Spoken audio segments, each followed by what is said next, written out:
Alright, we're back at it with the Ender 5 Plus and its various upgrades. Today, we're going to be upgrading the Extruder, because I remember these back when I started 3D printing a year or two ago, and these plastic injection molded single gear driven extruders from Creality are terrible. So, we're going to be replacing it with one of these clear BMGs. And we should get much more reliable filament extrusion from this. Now, the gear that comes on the shaft of this NEMA 17 stepper motor is press fit, and we're going to need to remove it in order to apply the new gear for our BMG. Now, we don't have a gear press, but there is another way we can do this. By holding the gear in with a vise, we can take a tap and then tap the shaft down and out. Alright, so we're going to use this drill bit, which is approximately the same diameter as the shaft, just a little smaller, which is what you want. Place it on the shaft right in the center, and then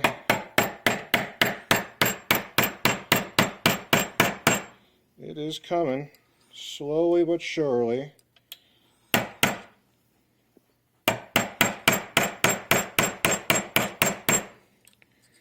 Here we go. Now, cameraman, if you bring it in, you can see the progress that we're making here. And remember, we are not damaging the shaft by pulling it, because we are pushing.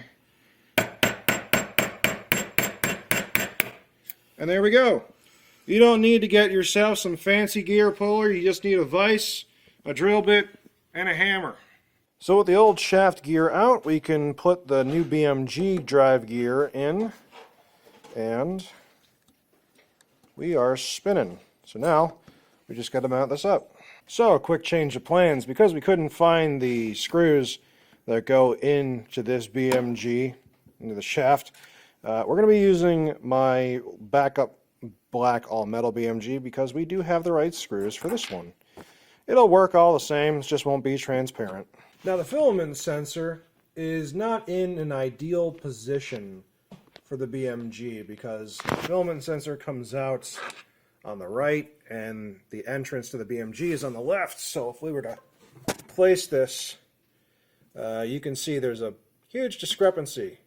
So we're going to take the filament sensor off and just kind of let it free float, and we're just going to mount the BMG in place and go from there. So this is the back of the filament runout sensor, and there's nothing on the back of it, which I don't feel too great about, but we'll make it work. If anything, for the time being, we'll find a flat piece of plastic and put it on the back and then put some tape over it so that nothing falls out. I don't think anything is going to fall out, but nevertheless, not exactly the type of sensor that we're used to seeing, but we'll make it work. Alright, we got the BMG in place, but we can't just run it like this, because the BMG system has a gear reduction of about 3:1. So we'll have to change the E-steps in the firmware. Now, you can't do that on the stock stuff on the screens that Creality gives you, which I find incredibly annoying, but we can do that via Pronterface. Now, we're just using this program on our computer to connect to the motherboard, and we're going to send some commands through it. And I know about the general number of what we're aiming for with this BMG. It's around 410 steps. So we're going to shoot for that and then calibrate after that. Alright, we've adjusted our E steps, but we need to make sure that it's adjusted correctly. So we've got it set to 410, and to do that in Pronterface, all we did is send command M92 space E410, save that to the machine, checked it, it is set as 410, and then gave it an M500 to store the settings. But we must confirm that it actually spits out 100 millimeters of filament when we request 100 millimeters of filament. So let's check that now. So we asked for 100 millimeters and we got just about 100 millimeters. We might be a little high on that. And that's okay for right now. We'll do some fine-tuning a little later. But what I want to make note of is I did just have the plastic extruding out of right here and measuring there. That's not the most accurate way to measure it because these gears are squishing the filament, and that squish is actually forcing the filament to become slightly longer. So the longer the distance of your Bowden tube, the more distance of filament is coming out. Not necessarily volume, but more distance. In fact, it might be less volume than what you imagine because of the length of the Bowden tube and the fact that the filament gets squished between two hobbed gears. So the best way to do it would actually be to remove the hot end connection and then have 100 millimeters come out this area right here, so that way you're accounting for that. But this nut's a little harder to deal with than the one over here that we're working with anyway. So just being a little lazy, but be aware. We are now feeding plastic through the hot end. So everything's working as it should. You can see it is in fact working.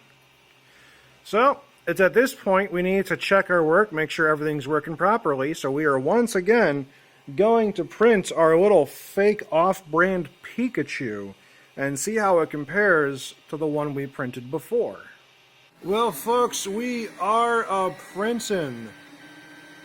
It's going down, and once again, I just want to reiterate, I absolutely despise this bar in front of my view here, because getting the first layer is very important, and you can't see the first layer with that in the way, but the extruder appears to be doing what it needs to do, and we'll take a look at the overall product when it is done.